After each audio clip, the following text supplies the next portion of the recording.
Hello दोस्तों, SPA classes 1 में आपका स्वागत है। आप देख रहे हैं एसपीए क्लासेज 1 में मैथ में यहाँ लिखा है हाईएस्ट कॉमन फैक्टर या फ्रैक्शन, वह बड़ा से बड़ा गुणनखंड जो दी गई संख्याओं को पूर्णतः विभाजित कर देता हो, उसी को हाईएस्ट कॉमन फैक्टर कहते हैं। मासापा कहते हैं। यहाँ दिया हुआ 17 तथा 51 का मासापा निकालना। 17 तथा 51 का मासापा निकालना, जो दोनों में कॉमन मिलता हो, यह गुणनखंड विधि से भी निकाला जा सकता है। किससे निकाला जा सकता है? गुणनखंड विधि से और भाग विधि से। तो पहला गुणनखंड विधि है 17 है। 17 एकम 17, 17 दूनी 34, 17 तिया 51, 17 तिया 51। इस बेस पर भी निकाल सकते हैं। और नहीं, ये गलत हो रहा है, ये तो लासापा वाला सिस्टम जा रहा है। ये किन किन संख्याओं से कट सकता है? 17 गुणनखंड विधि में 17 किससे किससे कट सकता है? 1 से कट सकता है और 17 से कट सकता है। दूसरा है 51, किससे कट सकता है? 1 से कट सकता है, 3 से कट सकता है, 17 से कट सकता है, 51 से कट सकता है। तो वह बड़ी सी बड़ी संख्या जो दोनों में मिलती है, इसमें सबसे बड़ी संख्या कौन मिल रही है? 17। यही हमारा मासापा होगा। यह गुणनखंड विधि है। और भाग विधि देखिए, भाग विधि से दोनों अंक लिख लेते हैं, 17 और 51। 17 से छोटी संख्या से बड़ी संख्या में भाग देते हैं, 17 तिया 51। तो काटने वाली संख्या 17 आ गई। यही हमारा क्या हुआ? मासापा हुआ। अब देखिए, दूसरा छोटा सा उदाहरण दे रहे हैं। जैसे मासापा 4 संख्याएं दे दिया है, 5 है, 25 है, 35 है और 85 है। इनका मासापा ज्ञात करना है। मासापा ज्ञात करेंगे। 5 से सीरियल से लिख लेंगे, सीरियल के बाद इनमें भाग देंगे। 5वां 25, पूरा 5 काट दिया, इसी 5 को लेंगे जो काट रहा है। 35 में भाग देंगे, 5 सते 35, पूरा पूरा कट गया। अब इसी 5 को लेंगे जो 5 काटा है। 17 पचे 85, देखिए डायरेक्ट काट रहे हैं। तो इनका मासापा 5 होगा।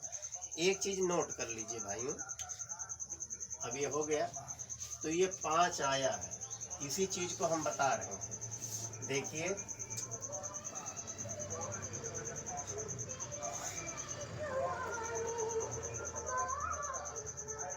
दी गई संख्या से बड़ा मासापा नहीं होगा। देखिए, यहाँ है दी गई संख्या से बड़ा मासापा नहीं होगा। जैसे जो संख्या दी गई थी 5, 25, 35, 85 था, उससे बड़ा मासापा नहीं हुआ। पीछे अभी हल करके बताया गया है। 2 अभाज्य संख्याओं का मासापा सदैव 1 होता है। जैसे 9 है और 17 है, इनका मासापा 1 होगा। अगर कोई भी संख्या अभाज्य संख्या है, जैसे 55 है, 100 है, 200 है और 3 है, तो इनका मासापा 1 होगा, चूँकि 3 अभाज्य संख्या है। सह संख्या का मासापा एचसीएफ सदैव 1 होता है।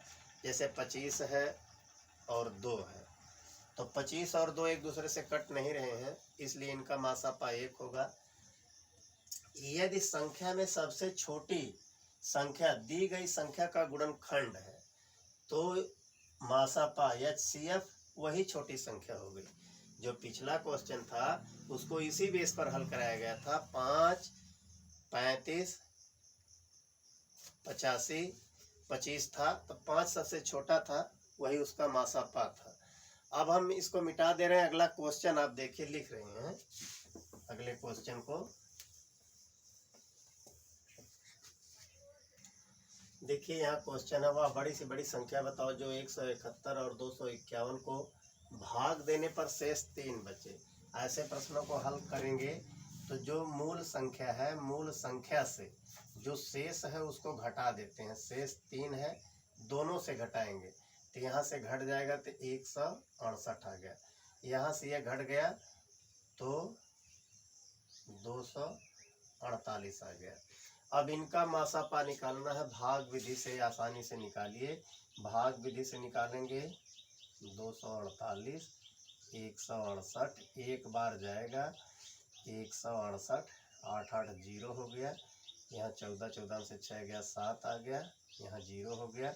अब इसमें भाग देंगे, जो भाजक है 168, 70 दूनी 140, घट गया 8 आ गया 2, 28।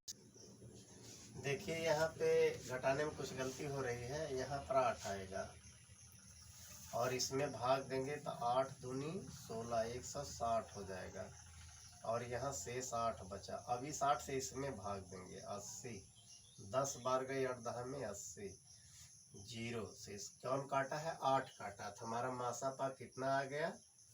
मासापा 8 आएगा। अब मासापा 8 आएगा, यही सबसे बड़ी संख्या है। चाहे तो चेक करके देख लें हम सही लगा रहे हैं, मेथड सही जा रहा है कि गलत जा रहा है। 171 भागे 8, 8 दूनी 16, 1 आ गया, 8 एकम 8। देखिए शेष 3 बचा हुआ है, इसलिए जो हमारा आंसर आया है ये सही आया है। ऐसा प्रश्न परीक्षा में जरूर पूछेगा, चाहे पेट हो, चाहे टेट हो, चाहे कोई भी परीक्षा हो, कॉम्पिटिटिव एग्जाम में ऐसा प्रश्न जरूर देता है। अब देखिए अगला क्वेश्चन हम लिख रहे हैं। देखिए अगला प्रश्न यह है कि वह बड़ी सी बड़ी संख्या बताओ जो मूल संख्या 221 और 259 से भाग देने पर शेष क्रमशः 5 और 7 बचे। पिछली बार शेष 1 बचा था, फिर बार शेष 5 और 7 2 बच रहा है। दोनों शेष को क्या करेंगे? मूल संख्या से घटा देंगे। जब घटाएंगे तो यहाँ घट जाएगा तो कितना आ जाएगा? 216 और यहाँ आ जाएगा 7 घट गया 252। अब इन्हीं दोनों का मासापा निकालना है। इन दोनों का मासापा निकालेंगे तो 252 बड़ी संख्या है, उसमें 216 से भाग देंगे, एक बार जाएगी 216, घट जाएगा 12 में से 6 जाए 6, यहाँ 4 36, 216। अब यह 6 बार जा सकती है, 6 6 36, 36 18 3 21, पूरा पूरा कट गया। इसका मासापा क्या आ गया? HCF 36। वह बड़ी से बड़ी संख्या 36 है जो इन दोनों में भाग देने पर 221 में अगर भाग देंगे तो शेष 5 बचेगा, 259 में भाग देंगे शेष 7 बचेगा। यह क्वेश्चन का हल ऐसा है और इसी प्रकार से यह प्रश्न आपको पूछेगा परीक्षाओं में, और इसको नज़रअंदाज मत कीजिए, यह बहुत महत्वपूर्ण प्रश्न है मासापा का। देखिए अगला प्रश्न, इसको नोट कर लीजिए, अगला हम बता रहे हैं। देखिए तीसरा प्रश्न लिखा हुआ है। तीसरा प्रश्न है, वह बड़ी सी बड़ी संख्या बताओ जो 140, 170 और 155 में भाग देने पर शेष 5 बचे। प्रत्येक दशा में शेष 5 बचना है। जब प्रत्येक दशा में शेष 5 बचे तो क्या करेंगे? मूल संख्या से सबको घटा देंगे, जो शेष बच रहा है उसी को घटाएंगे। तो यहाँ 5 135 हो गया, यहाँ 5 165 हो गया, यहाँ 5 150 हो गया। अब देखिए ये 15 से सीधा सीधा कट जाएगा, इनका मासापा कितना आ जाएगा? HCF 15 आ जाएगा। 15 नावा होता है, 15 में 11, 15 दहा में, इसलिए इसका मासापा 15 आ गया। ठीक है। अब देखिए अगला क्वेश्चन। देखिए यहाँ दिया हुआ वह संख्या क्या है? कोई संख्या पूछ रहा है जिसे 25, 73 और 97 से विभाजित करने पर से की जगह में रहेगा, में विभाजित करने पर शेष समान बचे। शेष नहीं दिया है, समान बचे, यानी किसी संख्या से भाग दिया जाए तो हर हाल में शेष एक जैसा समान आए। तो यहाँ 25 है, सबसे छोटी संख्या है, सबसे छोटी संख्या को दोनों संख्याओं से घटा लेंगे। 73 माइनस 25 है और 97 माइनस 25 है और 97 माइनस 73 है। इनको घटाएंगे यहाँ तो कितना आ जाएगा? 73 से 25 घटाएंगे तो 48 आ जाएगा। 13 में से 5 गया 8 और यहाँ 6, 4 सही है। और यहाँ 97 से 25 घटाएंगे तो 72 आ जाएगा। और यहाँ 73 घटाएंगे इनसे तो 7 में से 3 गया 4, 9 में से 2 गया 24। अब इनका मासापा निकाल लेंगे। हर हाल में शेष समान बचना चाहिए। सबसे छोटी संख्या है 24, सीरियल से लिख लीजिए 24, 48, 72। इनका मासापा देखिए 24 ही होगा, क्योंकि 24 दूना 48 होता है, पूरा पूरा कट गया। फिर 24 से काट दीजिए 72, 24 तियां 72 होता है। हमारा मासापा कितना आ गया? 24 आ गया। 24 ही हमारा उत्तर होगा। भाग देकर देख लें। अगर 25 में भाग देंगे तो शेष 1 बचेगा। 73 में भाग देंगे तो भी 24 तियां 72, शेष 1 बचेगा। 24 चौके 96, शेष 1 बचेगा। इसलिए 24 मासापा सही है। ऐसा प्रश्न कई बार परीक्षाओं में पूछा गया है। इसको आप बहुत गहनता से अध्ययन कर लीजिए। हम ये नहीं कहते हैं कि यही डाटा आएगा, इसका डाटा चेंज कर सकता है, लेकिन उसका आशा यही होगा। इस बेस पर कोई भी प्रश्न आए तो उसको हल कर लीजिएगा। देखिए अगला प्रश्न, हम तब तक इसको नोट कर लीजिए। देखिए क्वेश्चन 5 है, ये आप लोगों को अभ्यास के लिए हम दे रहे हैं। वह संख्या क्या है जिसे 30, 42, 74 को विभाजित करने पर शेष समान हो? चाहे तो हम हल करके बता दें, चाहे तो आप लोग अपने से लगा लीजिएगा। देखिए इसे हल भी हम कर दे रहे हैं, सेम पिछले वाले के बेस पर है। 30, 42, 74 है, तो 74 से 30 को घटा दीजिए, 74 को 42 से घटा दीजिए, 42 को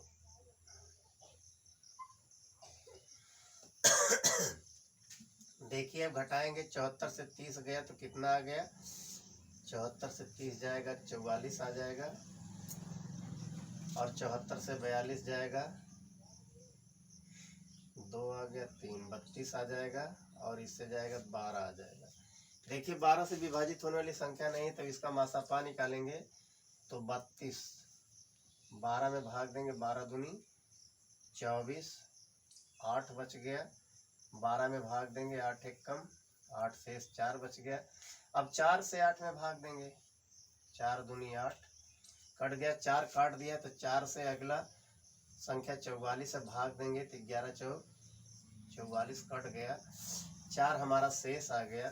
तो 4 हमारा शेष आ गया। प्रत्येक दशा में अगर 4 से भाग देंगे शेष 2 बचेगा।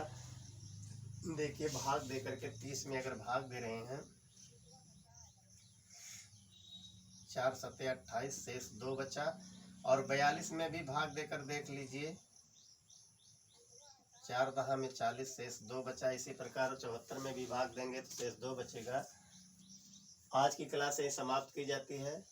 भाइयों ज़्यादा से ज़्यादा हमारे क्लास को लाइक एवं शेयर कीजिए, सब्सक्राइब कीजिए, ताकि आपको अच्छे अच्छे क्वालिटी के प्रश्न मिलते रहें। और आज के जो प्रश्न हैं वो परीक्षाओं में पूछे जाने वाले हैं। ये विशेष करके टेट, यूपी टेट, यूपीएसआई तक के क्वेश्चन हैं। कहीं भी पूछ सकता है, सिर्फ डाटा चेंज करेगा। डाटा का मतलब अंकों को चेंज करेगा, लहजा यही होगा, भाषा यही होगा। आज की क्लास यहीं समाप्त होती है। जय हिंद, जय भारत।